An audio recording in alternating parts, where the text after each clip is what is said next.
மன்னனுடைய வேண்டுதலுக்கு ஏற்ப பெருமாளும் மன்னனுடைய கனவில் தோன்றி, உன்னுடைய குழப்பத்திற்கு எல்லாம் விடை தெரிய வேண்டுமென்றால் நீ நாளை பீமாவை போய் காண வேண்டும் என்று கூறிவிட்டு பெருமாள் மறைந்து விட்டார். மன்னனுக்கு தூக்கமும் கலைந்து விட்டது. இந்த பீமா யாராக இருக்கும் என்ற குழப்பமும் மன்னனின் மனதில் எழுந்தது. மறுநாள் அதிகாலை வேளையிலே எழுந்த மன்னன் தன்னுடைய வேலையாட்களை அனுப்பி தன்னுடைய நாட்டில் பீமா யார் என்று விசாரித்து பீமாவை வாழும் இடத்தையும் கண்டுபிடித்து விட்டான் மன்னன். இந்த பீமா என்பவன் வயது முதிர்ந்த ஒரு குயவன். இந்த குயவனும் ஒரு சிறந்த பெருமாள் பக்தன். ஆனால் இந்த குயவனால் வாசனை மிகுந்த பூக்களை கொண்டு கூட பெருமாளுக்கு அர்ச்சனை செய்ய முடியாது. மனதார தினம்தோறும் பெருமாளை நினைத்து வழிபாடு செய்பவன். குயவனை தூரத்தில் நின்று பார்க்கிறான் மன்னன்.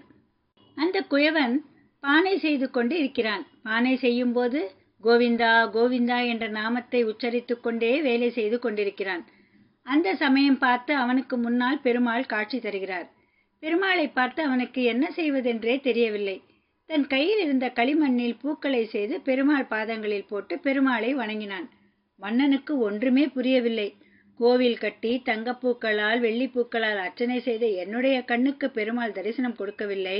ஆனால் சாதாரண குயவன் இவனுடைய பக்திக்கு பெருமாள் காட்சி தருகிறார் என்றால் இந்த குயவனுடைய பக்தியில் எவ்வளவு உன்னதம் இருக்க வேண்டும் என்று நினைத்து பெருமிதமடைகின்றான் மன்னன். அந்த மன்னனுக்கு அப்போதுதான் புரிந்தது, பக்தி என்பது நாம் இறைவனுக்கு கொடுக்கும் கூடிய பொருட்களில் அல்ல, நம்முடைய சுயநலமில்லாத உண்மையான மனதும் சுயநலமில்லாத வேண்டுதலுமே உண்மையான பக்தி என்று காட்டுகிறது என்பதை மன்னன் மனதார உணர்கிறான். மனிதர்கள்தான் ஜாதி மதம் பணம் எல்லாம் பார்த்து பழகி போலியான வாழ்வை வாழ்ந்து கொண்டிருக்கிறார்கள். நம்முடைய இறைவன் நம்மை படைத்தவன்.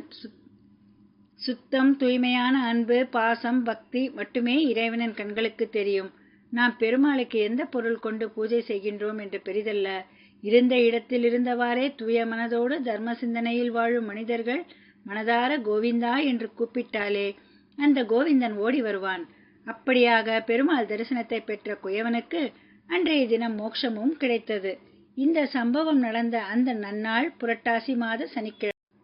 புரட்டாசி மாத சனிக்கிழமை அன்று யார் பெருமாளை நினைத்து கொண்டு பெருமாள் வழிபாடு செய்து கொண்டே இருக்கிறார்களோ அவர்களுக்கு பாப விமோச்சனம் கிடைக்கும். புரட்டாசி மாத சனிக்கிழமையில் கோவிந்தா கோவிந்தா நாமத்தை உச்சரிப்பவர்களுக்கு மோட்சம் கிடைப்பது உறுதி என்று நம்பப்படுகிறது.